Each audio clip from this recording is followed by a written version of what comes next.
the sound of the beast. Whoop, whoop. That's the sound of the police. Whoop, whoop. That's the sound of the police. Whoop, whoop. That's the sound of the beast. Whoop, whoop. That's the sound of the police. Whoop, whoop. That's the sound of the police. Whoop, whoop. That's the sound of the beast.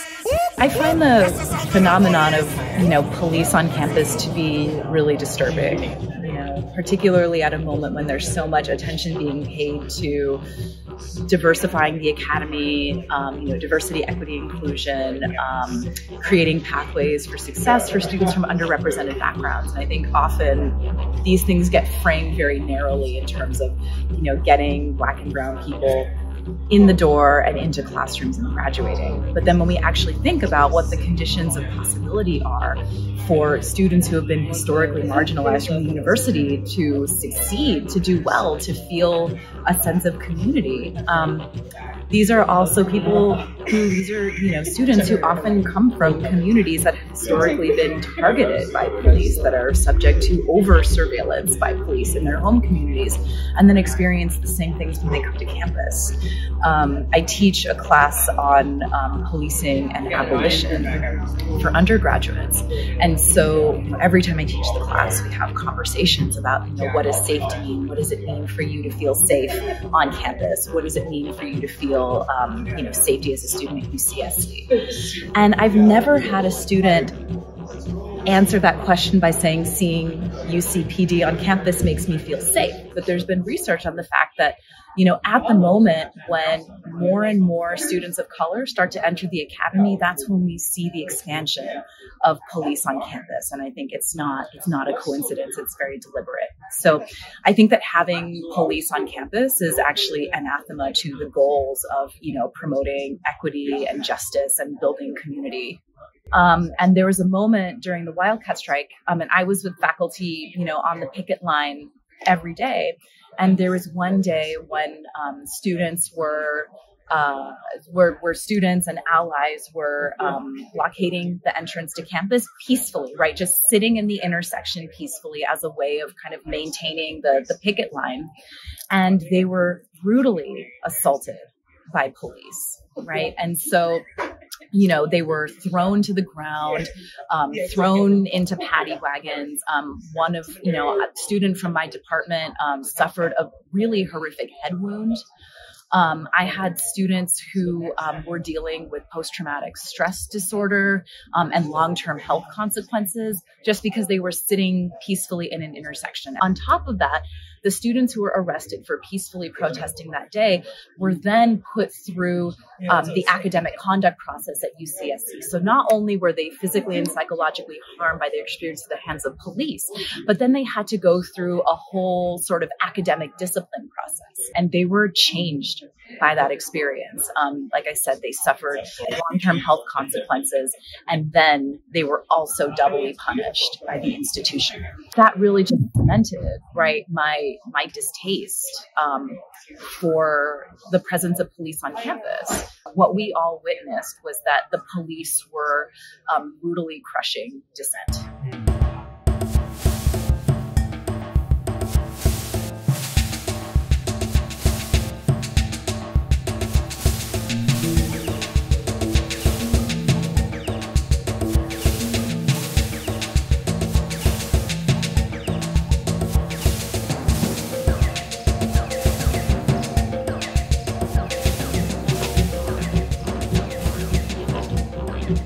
About policing is a very complex thing on campus. I think as a person of color, I don't feel safe when I see police on campus. I worry about getting, some kind of persecution or detention for whatever reason, right? During the strike in the 2020, they were very aggressive against grad students striking for a better payment. I was very impressed by the level of persecution and how they were attacking grad students. So I think that was the closest. And another few times maybe in campus has been when I go for a run or something here on campus. Not necessarily talking to them, but maybe eye contact. And dude, I really feel I don't know, I feel scared. I don't feel safe with, especially if I am alone. I think it's what they represent, right? Like the power that they represent and what they can do for against you. So they are part of an institution, and the institution is trying to regulate something. So they kind of, for me, means like violence, violence that comes through the state, you know, through the government, or from the government, and they're like being represented through these bodies, through these people. They are police of colors, I know that, but many of the police on campus are also white police, white people. It doesn't mean like the people of color will be, you know, like less aggressive or whatever, but I feel like there are a lot of like white police on campus, and that makes me feel like we target more, like most of the time, people of color. I even see sometimes like white kids or people feeling or doing crazy things on campus, and I feel, oh, if these kids will be of color, I don't know that will be, you know, the case.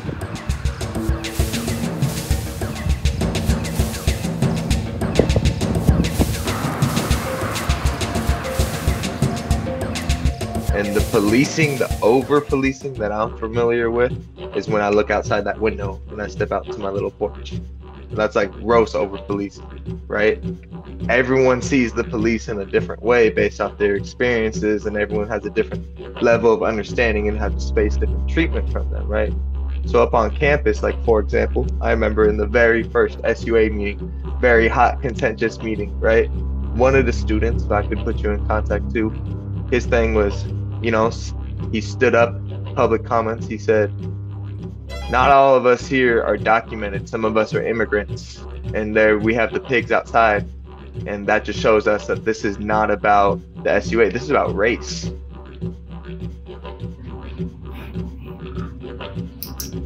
When it comes to thinking about having police presence on campus, and everything that I've lived or that I've encountered as an undocumented student, and my peers have also encountered, I would say having police on campus is not a good idea, because there's been a history of police throughout the country collaborating with immigration customs enforcement, which is ICE, and who detains you and takes you through the deportation proceedings to appear at a court and things of that nature, and sometimes being held at a corrections at a prison indefinitely, and then from there you just get deported. Like, it depends, right, on the cases, but with police collaborating with ICE and the history of that throughout the country, for undocumented folks, it's like you avoid them altogether if possible, even though they have not collaborated here. Just being associated with the police and their history of that is like, I'd rather be safe than sorry. So no, I don't want to be around that building or around that police presence. Perhaps a student might have some sort of protective status with their undocumented status, like DACA, Deferred Action for Childhood Arrivals, but their parents don't, or their partner doesn't. And so then you have that trauma from your family and loved ones that you carry, where you just avoid police altogether, right? And so then interacting with police at an institution where you're supposed to be at peace and gaining an education and growing, fostering those values to become a productive member of society per se, and you encounter police and then your stomach turns and you just want to cry and you get frustrated, whatever the case may be, depressed. I would say no, having them on campus would be like not a good idea because of the history of them working with ICE. And yes, we have a police department on campus. And as long as I avoided them and just stuck to my studies or got around through the trails, walking around, I didn't have much of a problem. The other interaction that I did have with the police department was during the Wildcat strike, the grad student Wildcat strike a few years ago. And at that time, there were dozens of police officers at the strike, and that was intimidating. And the confrontation started getting more and more violent. And I know that folks would get arrested. And given my immigration status, getting detained or arrested, anything to have to do with the police and the university, it doesn't help me at all. When I think of like police, when I think about campus, when I think about surveillance, I think about power.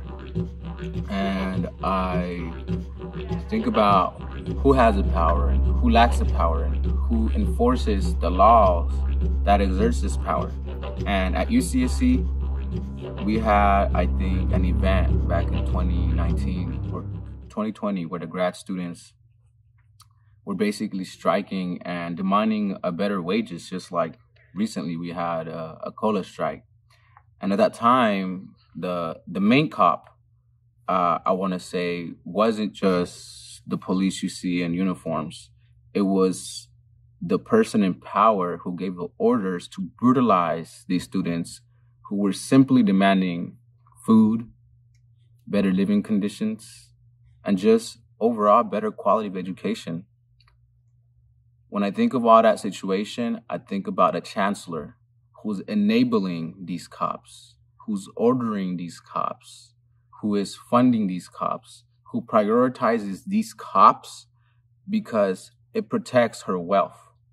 And when I think about cops on campus, that's all they do. They protect the wealth of the chancellor. They protect the wealth of the people that have money, because it's not protecting dark, brown people like me.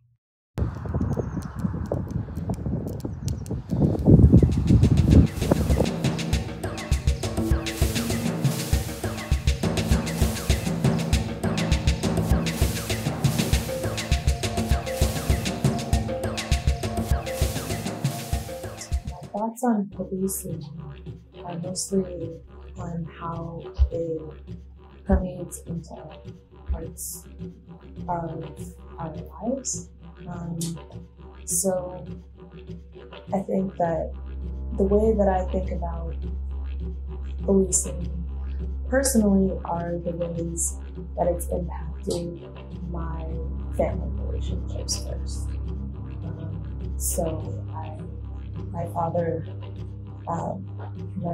recently passed away in 2022, and he was incarcerated off and on throughout my life, but also I think about the ways that policing affected him before he was actually in the prison system. So the ways that he was in foster care, the ways that his mother was policed, and parenting was policed in his community, the way that he was tossed around in the foster care system, the way he was taken from loving homes and put into homes that were less stable, and the way that impacted his life moving forward and ultimately impacted my life and our relationship together. And so before any sort of notion of the police state or even eventually coming to an abolitionist perspective, it was really this understanding that policing in Black communities and in the ways that policing affects Black families was my introduction to understanding what policing is. I've had a friend and neighbor who was having, her daughter was having a lot of mental difficulties, and the police responded to her house, and they verbally threatened her, saying that they've received a lot of calls and obviously it's a problem household, and saying very inappropriate things, not taking her call seriously, and telling her, straight out telling her that they're recording her. There's been a lot of aggression from the campus police, where I think that the university administration, the way that they talk about campus police is that it's separate from city police or state police, who that the campus police are specifically trained to work with students and with the campus community.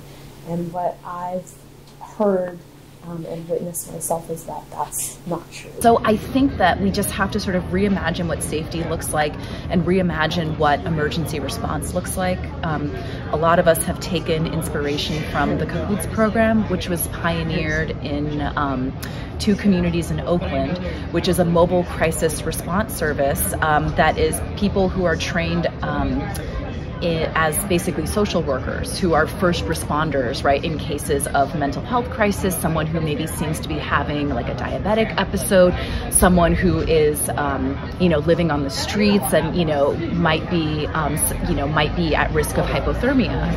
And they found that, this, reduces the need for police, right? So it's one kind of abolitionist step. It keeps everyone safer, and not that this should be sort of the criteria that we use when we're thinking about programs, but it also saved the city tons of money because a police force is also very, very expensive to maintain. And then I start to think kind of more broadly again about safety on a university campus, and what does safety look like? It means having access to adequate housing.